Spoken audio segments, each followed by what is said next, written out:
اشفاق احمد صاحب کی بات سے آپ نے سٹارٹ کیا تھا تو مجھے ایک واقعہ یاد آ گیا کہ ایک شخص ان کے پاس گیا اور کہا کہ اشفاق صاحب کوئی زندگی آسان کرنے کی ٹپ دے دیں. تو انہوں نے کہا میں تمہیں موت آسان کرنے کی ٹپ نہ دوں. تو کہتے ہیں چلے وہی دے دیں. کہتے ہیں اگر تم اپنی موت آسان کرنا چاہتے ہو تو جاؤ کسی کی زندگی آسان کر دو. اللہ. تو جو اللہ کا کام کرنے والے ہوتے ہیں وہ گلہ نہیں کرتے, وہ شکر کرتے ہیں اور لوگوں کے کام آتے ہیں. وہ سارے کام جو ہے نا وہ اللہ پہ نہیں ڈالنے, اللہ کے بہت سارے کام ہیں جو ہم نے کرنے ہیں. اور دوسرا یہ کہ خواہشات, یہ جو دنیاوی خواہشات ہیں, یہ جو فانی چیزوں کی محبت ہے, آپ کو جیتے جی فانی کر دیتی ہیں.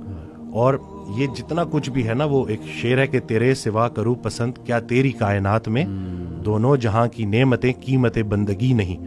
تو اللہ جو ہے نا اس کو ہم نے کسی چیز, کسی لالچ سے ہٹ کے صرف اللہ کیونکہ عبادت کے لائق ہے اور اللہ خالق ہے, اور ہم نے اپنے حالات کو نہیں دیکھنا, بس ہم نے ماننا ہے. امیر انسان اگر اللہ سے دور ہے تو امیری اس کے لیے آزمائش ہے, غریب انسان اگر اللہ سے دور ہے تو غریبی اس کے لیے آزمائش ہے.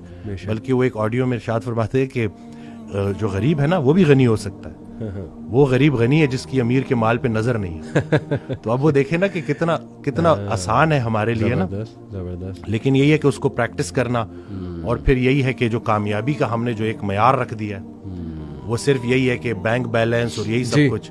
تو انسان بھی بیچارہ نا بڑے بڑے گھر بناتا ہے اور سوتا اسی ایک چھوٹی سی تنگ سی جگہ پہ ہے, بستر پہ, جتنی اس نے قبر میں سونا ہے. اور یہ ہے کہ وہ حضرت کہتے ہیں کہ جو چیزیں تم نے اپنے مرنے کے بعد ویسی چھوڑ جانی اس کو اپنی زندگی میں کیوں نہ چھوڑ دو. ایک اور جگہ کہتے ہیں کہ جن کو تم نے اپنے مرنے کا غم دے کے جانا ہے ان کو اپنی زندگی میں تھوڑی خوشیاں تو دے جاؤ. تو یہ جو ہے نا عمل, مصروف عمل ہونا ہے اور ارد گرد کے لوگوں کے کام آنا ہے. جی اٹ سمز اٹ آل اپ. ماشاءاللہ